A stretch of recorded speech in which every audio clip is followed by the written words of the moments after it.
आपको पता है दोस्तों, जब यूएसए अफगानिस्तान से ऑपरेट कर रहा था उस समय पे एक बहुत बड़ा एयरबेस था यूएस का अफगानिस्तान के अंदर, बगराम एयरबेस। और बगराम एयरबेस से सारे के सारे ऑपरेशंस यूएस से कंडक्ट होते थे। कहीं पे ड्रोन स्ट्राइक करनी है, पाकिस्तान के अंदर मिलिटेंट्स को मारना है, ये सब कुछ बगराम एयरबेस से होता था। अब चूंकि यूएसए अफगानिस्तान से बाहर निकल चुका है और ये बात पूरी दुनिया को पता है, इंक्लूडिंग यूएसए, कि हो सकता है आगे आने वाले समय में पाकिस्तान की आईएसआई तालिबान के साथ मिलकर कुछ ऐसे एलिमेंट्स को पनाह दे दे जो कि एंटी यूएस एक्टिविटीज करने लगे।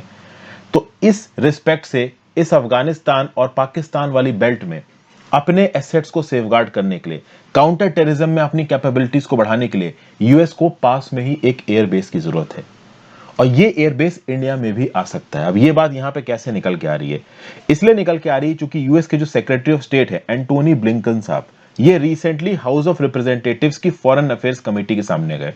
और इस कमेटी में रिपब्लिकन पार्टी के रिप्रेजेंटेटिव मार्क ई ग्रीन ने बाइडेन से पूछा कि क्या आप भारत सरकार से, न्यू दिल्ली से किसी भी इस प्रकार की बातचीत कर रहे हैं कि स्टेजिंग एरियाज या फिर over the horizon capabilities USA की स्टैब्लिश की जा सकती हैं दिल्ली में, मतलब इंडिया में?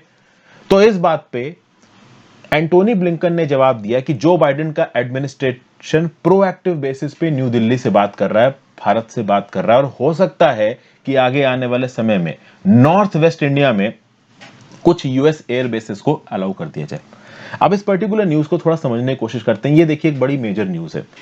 अगर आप बात करो तो जब तक अफगानिस्तान में यूएस की एयरफोर्स थी तब तक तो उनके पास एयरफोर्स का इंफ्रास्ट्रक्चर अवेलेबल था। अभी के लिए अफगानिस्तान और पाकिस्तान में जो एंटी यूएस एलिमेंट्स, अब आप बोलोगे एंटी यूएस एलिमेंट्स में क्या क्या आता है, तो आप कह सकते हो आइसिस खुरासन आता है, इसमें अलकायदा आता है, कुछ हद तक आप कह सकते हो कि जो हकानी फैक्शन है, ये इसके बहुत सारे जो नेता हैं वो यूएस की टेरर लिस्ट में। तो कल की डेट में यूएस के अगेंस्ट कुछ करते हैं तो यूएस उनके खिलाफ क्या कर सकता है? तो यूएस के पास जो सबसे बड़ी कैपेबिलिटी है वो ड्रोन स्ट्राइक है।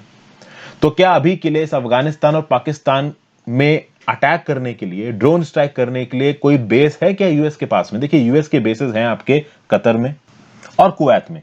कतर आपको यहां नजर आ रहा है और कुवैत आपको इधर नजर आ रहा है। ये जो पूरा गल्फ का आसपास का इलाका है, सऊदी अरेबिया, यहां पे तो चलिए यूएस के पास फिर भी कैपेबिलिटी है, बट यहां से ड्रोन उड़ा के लेके जाना अफगानिस्तान और पाकिस्तान तक, ये अपने आप में मुश्किल बात है। उसका एक और बहुत बड़ा फैक्टर ये कि बीच में पड़ता है ईरान, और ईरान यूएसए की बनती नहीं है, तो ईरान की जमीन पे लंबे समय तक ड्रोन उड़ना वैसे भी मुश्किल हो जाता है। ठीक है भाई, तो फिर दूसरा एयरबेस कहां बनाया जा सकता है? तो तजिकिस्तान हो गया, तुर्कमेनिस्तान हो गया, उज्बेकिस्तान हो गया, तो तजिकिस्तान में बनाया जा सकता है। लेकिन तजिकिस्तान में एक प्रॉब्लम है, it is a member of CSTO, और ऑब्वियस ही बात है रशिया का इन्फ्लुएंस यहां बहुत ज्यादा हो जाता है। तो यूएस का airbase in central Asian countries में पहुंच जाए, ये तो रशिया बिल्कुल नहीं चाहेगा। तो एक नेचुरल चॉइस यूएस के पास ये बचती है कि वो इंडिया पे एयरबेस बनाए, और डेफिनेटली यहां पे यूएसए इंडिया के साथ बातचीत कर रहा होगा कि आपकी जमीन पे हम एयरबेस बनाना चाहते हैं। अब देखा जाए तो इफेक्टिवली ये जो पर्टिकुलर इलाका है गिलगित बल्तिस्तान, इतना इलाका ये हमारे पास है नहीं। यहाँ पे एक छोटा सा पीओके का इलाका है, वो हमारे पास नहीं है। लेकिन उसके अलावा जो यहाँ पे बेल्ट बच रही है, ये बेल्ट मैं आपको ड्रॉ करके दिखाता हूं। इस पर्टिकुलर जगहों में यहां से लेके ये जो पूरा का पूरा इलाका है, ये जो पूरी की पूरी बेल्ट है हमारे नॉर्थ वेस्ट की, इनमें से किसी भी पर्टिकुलर जगह पे आप कह सकते हो कि यूएस का एयरबेस बन सकता है। ठीक है, मतलब हमारे कश्मीर रीजन में, ओवरऑल ये जो राजस्थान वाला बॉर्डर है पाकिस्तान के साथ, इस रीजन में डेफिनेटली इंडिया के पास कैपेबिलिटीज है कि यहां पे यूएस का एयरबेस बन सकता है। अब मान लीजिए अगर यूएस का एयरबेस यहां पे बनता है तो यूएसए के लिए ड्रोन स्ट्राइक्स करना बहुत आसान हो जाएगा। मान लीजिए यहां कहीं पे आपका यूएस का एयरबेस है, तो ओवरऑल थोड़ी सी डिस्टेंस उड़ के ही पाकिस्तान के अंदर घुसा जा सकता है और एंटी यूएस टेररिस्ट को न्यूट्रलाइज किया जा सकता है। अफगानिस्तान के अंदर घुसा जा सकता है, वहां पे अटैक किया जा सकता है। पाकिस्तान की जो खैबर पख्तून वाला प्रोविंस है, इसका एक्सेस अमेरिका के लिए बहुत आसान हो जाएगा, और थोड़ा सा चले जाएंगे तो बलूचिस्तान भी आ जाएगा। तो कुल मिला के अगर अफगानिस्तान और पाकिस्तान कोई भी एंटी यूएस एलिमेंट को हार्बर कर रहा है, तो यूएसए उसको इंडिया की जमीन पे बनाए हुए अपने एयरबेस से न्यूट्रलाइज कर सकती है। अब ये तो बात कर ली हमने यूएस पर्सपेक्टिव की। इंडिया का इसमें क्या फायदा है? इंडिया यहां पे क्यों दान धर्म करे? देखिए, मेरे हिसाब से इंडिया के लिए एक विन विन सिचुएशन हो सकती है। अकॉर्डिंग टू मी, एक एयरबेस यहां पे आना चाहिए यूएसए का, लेकिन भारत सरकार भी इस बात पे जानती है कि चूंकि यहां पे यूएस की गर्ज है और कुछ हद तक हमारी भी गर्ज है, यूएस की गर्ज ज्यादा है और इसका हमें फायदा उठाना चाहिए। यूएस का एयरबेस अगर इस कश्मीर रीजन में आता है, it will be a moral booster for India, क्योंकि इस पर्टिकुलर डोमेन में फिर दो प्लेयर्स बहुत ज्यादा एप्रीहेंसिव हो जाएंगे। एक हो जाएगा चाइना, एक हो जाएगा पाकिस्तान। चाइना की वैसे ही नहीं बन रही है, पाकिस्तान के यूएसए के साथ, और पाकिस्तान भी जानता है कि आज की डेट में यूएसए बहुत ज्यादा प्रो इंडिया हो रहा है।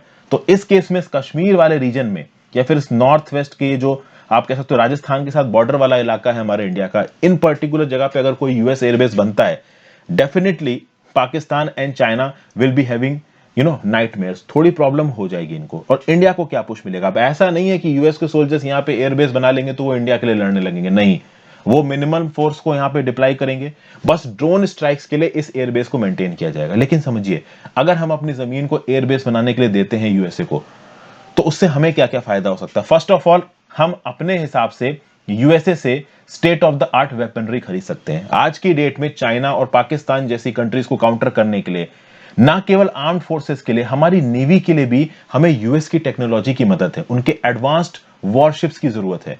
तो इस प्रकार का कोई अरेंजमेंट न्यू दिल्ली अमेरिका के साथ कर सकती है कि एक लॉन्ग टर्म के लिए यूएस को एयरबेस दे दिया जाए इंडियन धरती पे, और यूएस इंडिया की जो नेवी है, जो आर्मी है, जो एयरफोर्स है, इसकी कैपेबिलिटीज को बढ़ाने में मदद करे। And this is very much a possibility, जो कि आगे आने वाले समय में इस पूरे रीजन में अगर चाइना, पाकिस्तान और अफगानिस्तान इस प्रकार के ट्रियो को कॉम्बैट करना है, कुछ हद तक रशिया को कॉम्बैट करना है, तो definitely India is the biggest bet for USA.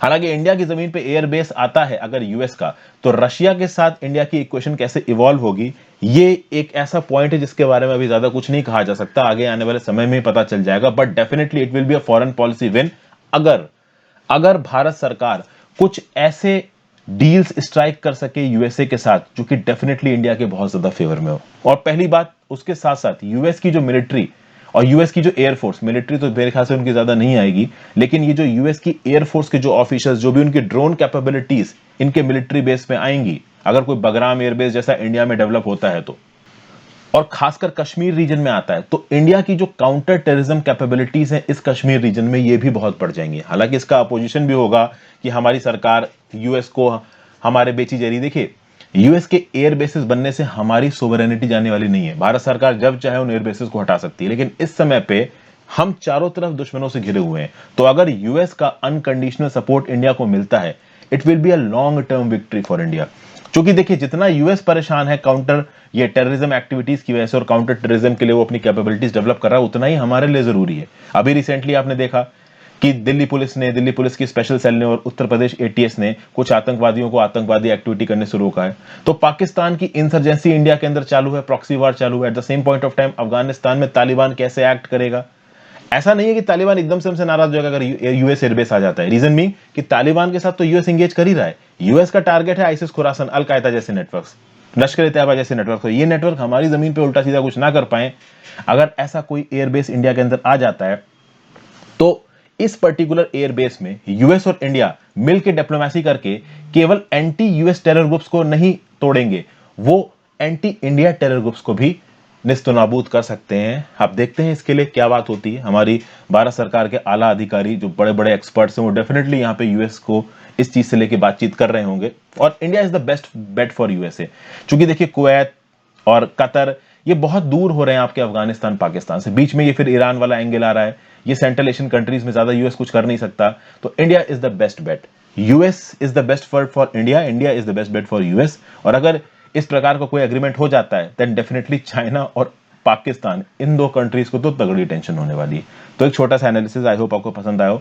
अपने व्यू पॉइंट आप नीचे कमेंट बॉक्स में दे सकते हो। आप मुझे बताइए, आपको क्या लगता है कि यूएस का ऐसा कोई एयरबेस इंडिया में बनना चाहिए, और अगर बनना चाहिए तो इंडिया को किस किस प्रकार के रिस्ट्रिक्शंस लगाने चाहिए यूएस की डिफेंस एक्टिविटीज के ऊपर, अगर वो अपना एयरबेस इंडिया में बनाते हैं तो। मैं आपकी व्यू पॉइंट भी सुनना चाहूंगा। Thank you so much for watching friends. आप अपनी व्यू पॉइंट नीचे कमेंट बॉक्स में जरूर दीजिए। अच्छा लगा हो तो वीडियो को शेयर करिए ज्यादा से ज्यादा लोगों के साथ, चैनल को सब्सक्राइब करिए नहीं किया है तो, और मेरे एफर्ट्स को सपोर्ट करने के लिए आप ज्वाइन बटन भी दबा सकते हैं। Have a great day friends, good bye, take care.